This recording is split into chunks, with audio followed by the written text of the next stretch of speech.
araw, i-interviewin ko sila ng kung anong paglagay nila, kung anong kukunin nila ng kurso.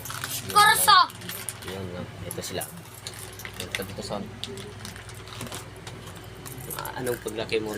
Anong kurso paglaki? Ano, bumbero. Bakit? Anong gawain ng bumbero? Namamasa. Namamasa daw ka. Anong basahin? Bahay. Oo, basahin ng bahay. Tama naman. Ako may sunog lang. Yun lang. Ikaw lang. Anong kurso ng paglaki? Ano, maging pulis. Pulis. Anong gawain siya ng pulis? Namamarera. Anong binabaril? Masamang tao. Oh, yun. Very good yun. Kaya, anong sayo ulit?